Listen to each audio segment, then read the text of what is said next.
जब तुम परमेश्वर के मंदिर में जाते हो, तब अपने आचरण का ध्यान रखो।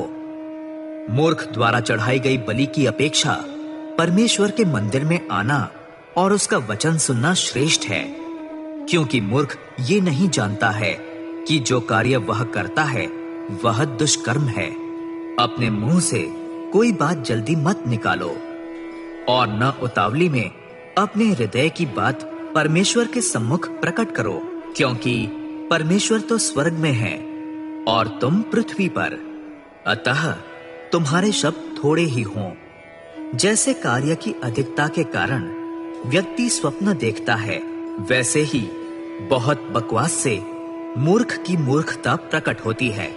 जब तुम परमेश्वर के लिए मन्नत मानते हो, तब उसको पूरा करने में विलंब मत करना, क्योंकि परमेश्वर मूर्खों से प्रसन्न नहीं होता। जो मन्नत तुम मानते हो उसे पूरा करो। मन्नत मानकर उसे पूरा न करने से मन्नत का न मानना ही अच्छा है। तुम अपने मुंह से ऐसे शब्द न निकालो जो तुम्हें पाप में फंसाएं। स्वर्गदूत के सम्मुख ये न कहो कि मुझसे भूल हो गई, अन्यथा परमेश्वर तुम्हारी आवाज सुनकर क्रुद्ध होगा और वो परिश्रम से किए गए तुम्हारे काम को नष्ट कर देगा। जब व्यक्ति अधिकाधिक स्वप्न देखने लगता है, तब उसकी व्यर्थ बातें भी बढ़ जाती हैं। किंतु तुम परमेश्वर का भय मानना। यदि तुम किसी प्रदेश में गरीबों पर अत्याचार होते देखो, यदि तुम वहां न्याय और धर्म का गला घोंटा जाता हुआ देखो, तो आश्चर्य मत करना, क्योंकि एक अधिकारी के ऊपर उससे बड़ा अधिकारी होता है और उससे भी ऊपर उच्च अधिकारी होता है। किंतु ऐसा होते हुए भी देश के लिए यह लाभदायक बात है कि देश की सेवा करने वाला एक राजा हो। पैसे से प्यार करने वाला पैसे से कभी संतुष्ट नहीं होता, और न ही ऐसा व्यक्ति जिसे धन से प्रेम है उसके अधिकाधिक लाभ से संतुष्ट होता है। यह भी व्यर्थ है। जब संपत्ति बढ़ती है, तब उसको खाने वाले भी बढ़ते हैं। अतः उसके स्वामी को उससे क्या लाभ, सिर्फ यह कि वह उसे केवल आंखों से देखे। मजदूर के लिए वरदान है मीठी नींद, चाहे वह आधा पेट खाए चाहे पेट भर। किंतु धनवान का धन बढ़ने से उसकी आंखों से नींद उड़ जाती है। मैंने सूर्य के नीचे धरती पर एक दुखद बुराई देखी। धन का स्वामी अपने अनिष्ट के लिए धन संग्रह करता है। यदि उसका धन सट्टेबाजी में उड़ जाता है और यदि उसके घर में पुत्र जन्म लेता है, तो उसके हाथ में कुछ नहीं बचता। जैसा वह अपनी माँ की कोख से पैदा हुआ था, वैसा ही नंगा लौट जाएगा। वह अपने हाथ में अपने परिश्रम का फल नहीं ले जा सकेगा। ये दुखद बुराई है। जैसा वह आया था, ठीक वैसा ही यहाँ से लौट जाएगा। उसे अपने परिश्रम से क्या लाभ हुआ? उसने व्यर्थ ही परिश्रम किया। उसने अपना संपूर्ण जीवन अंधकार और दुख में, चिंता और रोग में, असंतोष में व्यतीत किया। देखो, जो भली बात मैंने अनुभव की और जो उचित भी है, वह ये है, मनुष्य परमेश्वर द्वारा दिए गए अपने अल्पकाल के जीवन में सूर्य के नीचे धरती पर आनंद पूर्वक परिश्रम करे, खाए और पिए, क्योंकि यही उसकी नियति है। हर एक मनुष्य जिसे परमेश्वर ने धन संपत्ति दी है तथा उसको भोगने का सामर्थ्य भी दिया है, वह अपनी नियति को स्वीकार करे और आनंद पूर्वक परिश्रम करे। यह परमेश्वर का वरदान है। परमेश्वर उसे उसके हृदय के उल्लास में ही डुबाए रखता है, इसलिए वह इस बात को बहुत याद नहीं कर पाएगा कि उसका जीवन थोड़े दिन का ही है। मैंने सूर्य के नीचे धरती पर एक और बुराई देखी, जिसके भार से मनुष्य दबा रहता है। वह बुराई ये है, परमेश्वर मनुष्य को धन संपत्ति और प्रतिष्ठा प्रदान करता है और मनुष्य को अपनी इच्छा के अनुसार सब कुछ प्राप्त हो जाता है। उसे किसी वस्तु का अभाव नहीं रहता, परंतु उस मनुष्य को परमेश्वर धन संपत्ति भोगने का सामर्थ्य नहीं देता, बल्कि अनजान व्यक्ति उसकी धन संपत्ति भोगता है। अतः धन संपत्ति निस्सार है। यह भयानक दुख की बात है।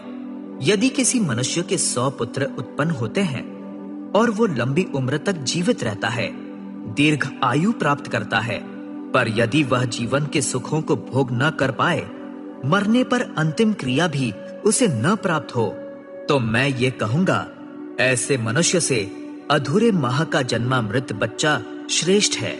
मृत बच्चा इस धरती पर व्यर्थ ही आता है और अंधकार में लुप्त हो जाता है। अंधकार का पर्दा उसके नाम को ढक लेता है। वह सूर्य के प्रकाश को नहीं देख सका और न उसे जीवन का कुछ अनुभव ही हुआ। फिर भी उसे उस दीर्घ आयु वाले मनुष्य से अधिक विश्राम मिला। चाहे मनुष्य 2000 वर्ष जिए, किंतु यदि वह जीवन का आनंद पूर्वक भोग नहीं करता, तो ऐसी दीर्घायु से क्या लाभ। सब मनुष्य जीवन के अंत में एक ही स्थान को जाते हैं। मनुष्य अपने पेट के लिए ही सब परिश्रम करता है, तो भी उसका पेट कभी नहीं भरता। अतः बुद्धिमान व्यक्ति किस बात में मूर्ख मनुष्य से श्रेष्ठ हुआ। गरीब मनुष्य जो यह जानता है कि जीवन में कैसा आचरण करना चाहिए, उससे किस बात में श्रेष्ठ सिद्ध हुआ। आंखों से देख लेना मन की चंचल कामनाओं से उत्तम है। अतः पेट के लिए परिश्रम करना भी निस्सार है। यह मानो हवा को पकड़ना है। जो कुछ भी मनुष्य हो, उसे उसका नाम आदि में ही दे दिया गया था। मनुष्य के विषय में यह प्रकट कर दिया गया था कि वह केवल मिट्टी है। अतः वह अपने से अधिक बलवान व्यक्ति से लड़ नहीं सकता। जीवन के विषय में जितना विचार करो, उतना ही वह निसार लगता है। तो ऐसे जीवन से मनुष्य को क्या लाभ। मनुष्य अपना क्षणिक जीवन परछाई के समान व्यतीत करता है। अतः कौन जानता है कि उसके लिए ऐसे जीवन में उत्तम क्या है। मनुष्य को कौन बता सकता है कि उसकी मृत्यु के पश्चात सूर्य के नीचे धरती पर क्या होगा। बुद्धि की श्रेष्ठता। नाम की सुगंध अनमोल इत्र की सुगंध से श्रेष्ठ है। मृत्यु का दिन जन्म के दिन से उत्तम है। भोज के उत्सव में सम्मिलित होने की अपेक्षा मृत्यु शोक से पीड़ित परिवार में जाना अच्छा है, क्योंकि मृत्यु ही सब मनुष्यों का अंत है। अतः जीवित व्यक्ति गंभीरता पूर्वक अपने अंत पर विचार करेगा। हास्य से श्रेष्ठ है विलाप, क्योंकि मुख का दुख हृदय का सुख है। बुद्धिमान व्यक्ति का हृदय शोक पीड़ित परिवार में लगा रहता है, किंतु मूर्ख मनुष्य का मन आमोद प्रमोद करने वाले घर में लगा रहता है। मूर्खों के मुख से गीत सुनने की अपेक्षा बुद्धिमान की डांट डपट सुनना अच्छा है। मूर्खों की हंसी वैसी ही होती है जैसी हांडी के नीचे जलते हुए कांटों की चरचराहट। अतः ये भी व्यर्थ है। निसंदेह अत्याचार की कमाई से बुद्धिमान भी मूर्ख बन जाता है। घूस लेने से बुद्धि नष्ट हो जाती है। कार्य के आरंभ से उसका अंत उत्तम है। अहंकारी पुरुष की अपेक्षा धीरज रखने वाला पुरुष श्रेष्ठ है। तुरंत क्रुद्ध मत हो, क्योंकि क्रोध का वासस्थान मूर्ख का हृदय है। यह मत कहो कि आज से बीता हुआ कल अच्छा था, क्योंकि इस प्रकार का प्रश्न उठाना बुद्धिमानी की बात नहीं है। बुद्धि धन संपत्ति के सदृश उत्तम है। जीवित व्यक्तियों के लिए बुद्धि लाभदायक है। बुद्धि का संरक्षण धन के संरक्षण के तुल्य है।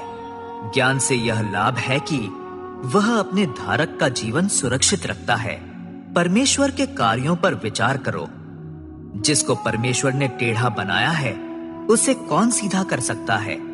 सुख के दिनों में आनंद मनाओ, किंतु दुख के दिनों में विचार करो, क्योंकि परमेश्वर ने सुख और दुख दोनों को बनाया है, ताकि मनुष्य इस बात का भेद ना पा सके कि उसकी मृत्यु के बाद क्या होने वाला है।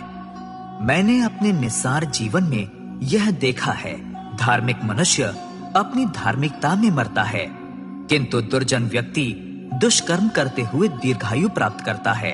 अतः अत्यधिक धार्मिक मत बनो और न अत्यधिक बुद्धिमान, अन्यथा तुम अपने पैरों पर स्वयं कुल्हाड़ी मारोगे।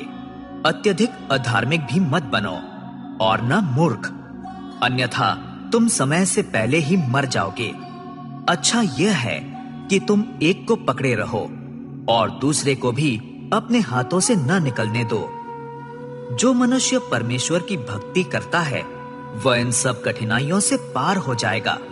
बुद्धि ही बुद्धिमान व्यक्ति को नगर के 10 शासकों से अधिक बल प्रदान करती है।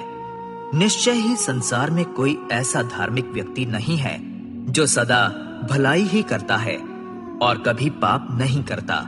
जो बातें मनुष्य कहते हैं उन सब बातों पर कान न लगाना, अन्यथा तुम ये बात सुनोगे कि तुम्हारा सेवक तुम्हें अपशब्द कह रहा था। तुम्हारा हृदय जानता है कि स्वयं तुमने भी अनेक बार दूसरे व्यक्तियों को अपशब्द कहे हैं। ये सब मैंने बुद्धि से परखा है। मैंने सोचा मैं बुद्धिमान बनूंगा, किंतु बुद्धि मुझसे दूर ही रही। जो तत्व है वह बहुत दूर है, गहरा है और अत्यंत गहरा है। उसका भेद कौन पा सकता है? मैंने यह जानने के लिए मन लगाया कि बुद्धि क्या है, सबका सार तत्व कहां है, जिससे मुझे ज्ञात हो जाए कि मूर्खता अधर्म है, मूर्खता पागलपन है। तब मैंने मृत्यु से अधिक कड़ा सत्य प्राप्त किया, अर्थात वह स्त्री जिसका हृदय फंदा है, जिसका मन जाल है, जिसके हाथ जंजीर हैं। केवल वही पुरुष उससे बच सकता है जिससे परमेश्वर प्रसन्न रहता है, अन्यथा पापी पुरुष उसका शिकार हो जाता है।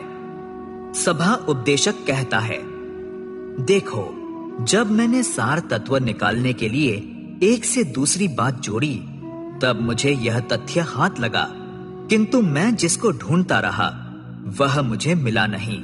1000 पुरुषों में कहीं एक पुरुष मुझे मिला, परंतु उनमें मुझे एक भी स्त्री नहीं मिली।